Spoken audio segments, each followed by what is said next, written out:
Hi, I'm Larry Johnson. I'm a professor at Texas A&M University, and today we're going to talk about skin.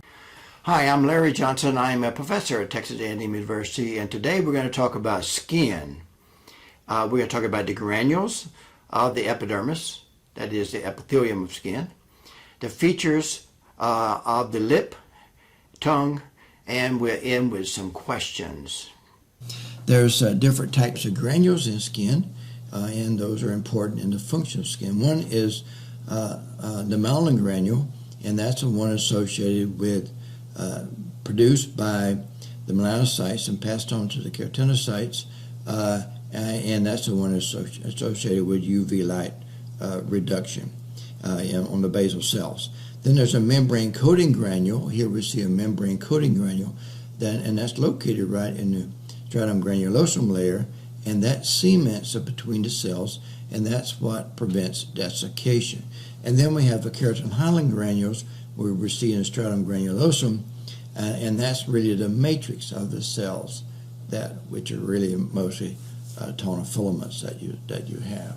And so it's a matrix of those that we see there. But small membrane coating granules seal this, and so you can put your hand in water and then back out, put it in gasoline, put it back out. I wouldn't recommend it, but you can. You don't have leakage because of the sealing of this between adjacent cells. And so the keratin granules is what's the matrix up to there. It's really insoluble. The keratin is insoluble, has a lot of disulfide bonds in there, which makes it very, very insoluble. So you can see the keratin granules, the melanosomes that we see. Now, in terms of regeneration of the epidermis, if the part is removed, still has sweat glands and still has hair follicles below it, then it can regenerate the surface from these cells. In fact, that's the different degrees of burn. First degree, second degree, third degree has to do with how deep this is cut. If you cut it below the epithelium source, you'll have to have a skin graft in the third degree burn. Now, the dermis, below the epidermis, is a network of collagen bundles, and it could be muscle. Here we see some smooth muscle in through there. And we have smooth muscle at different locations. The nipple, penis, also the scrotum. And this is actually the scrotum here. This is the epidermis, very thin, and this is the dermis, very thin skin. And the dermis has smooth muscle, as I mentioned. The erector pili muscle is a smooth muscle, and this is the sebaceous unit, the pili sebaceous unit here, hair follicle, sebaceous gland, erector pili muscle. And it has skeletal muscle for facial expressions. Hair follicles, gland, blood vessels, nerves abound in the dermis, because the dermis is a source of the nutrients to feed the epidermis. Epidermis is avascular, so it needs to get all its nutrients from below. And for facial expressions, different expressions that you can see that the people have, all these expressions have to do with skeletal muscle, and you can control the skeletal muscle.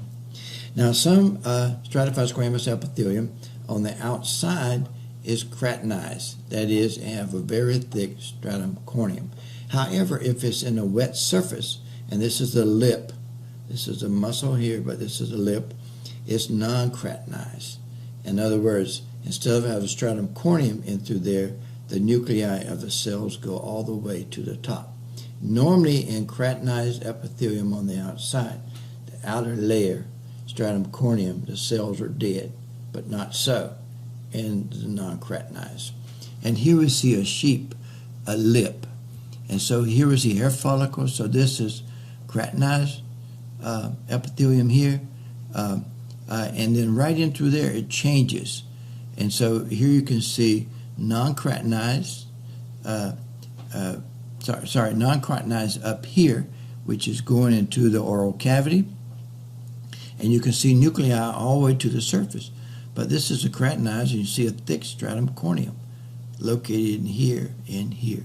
So the epithelium could be, stratified squamous epithelium, skin, could be, it could be keratinized, located in through there all the way up to there, or it could be non-keratinized if it's associated with the oral cavity.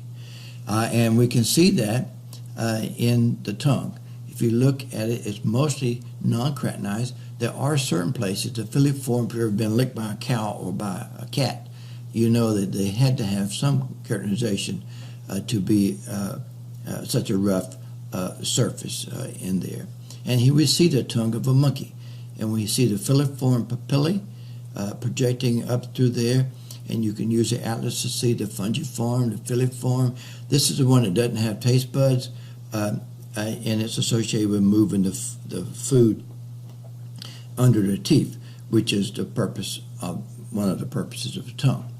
Now, when you have the epidermis and the dermis together, you have the different senses. You got heat, cold, pain, touch, pressure, and there's some nerve endings associated with that. We saw the Meissner's corpuscle that we saw here, which is in the dermal papillae. And then we saw the Purcinian corpuscle, which was down low, deep, more in the hypodermis that we saw. So in terms of the clinical correlation, albinoism associated with failure to make tyrosine, which is a tyrosine is a protein that's important in making melanin. Here we see a peacock, that's albino. So we want to thank the many sources of which I've taken pictures from. We did not generate these. These are from these pictures. We want to thank the original sources for many of those pictures that we see here. So in summary, skin has diverse function, many functions.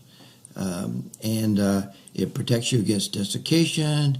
It's a mechanism of recognition or one's well-being, detects pain, stores fat. And we have some questions about the integumentary system. Which layer of the epidermis has meiotic activity? The answer is none. The basal layer has mitotic, but none of them have meiotic. This occurs in germ cells. So this would have mitosis, but not meiosis. None of these would have meiosis. Now, which of the following skin granule function matches? Melanin, skin pigment, yes. Membrane coating granules, waterproofing, yes. Keratin hyaline granule forms a junction between adjacent cell, no. It doesn't form a junction between adjacent cells. It's B, A, and B. Which function of skin involves granules? Protects against UV light, true. Protects against mechanical injury, true. Protects against desiccation, true. All those functions is what it has. Then the dermis has muscle, a skeletal muscle, and smooth muscle, yes. Has elastic fibers that are reduced with age, yes. The elastic fibers are replaced with collagen, and so it's less elastic. That's why we have wrinkles in older age. Has a reticular layer that interacts in direct contact with the epidermis. No, it is not the reticular layer. It's the dermal papillae that actually interact with the epidermis. We want to thank the original sources of images and photographs that were taken from various books, and we want to acknowledge their contribution to these presentations. So that's the end of skin as we talk about the granules of the epidermis, that is the epithelium, and features of the lip and the tongue, and we ended up with some questions. Thank you.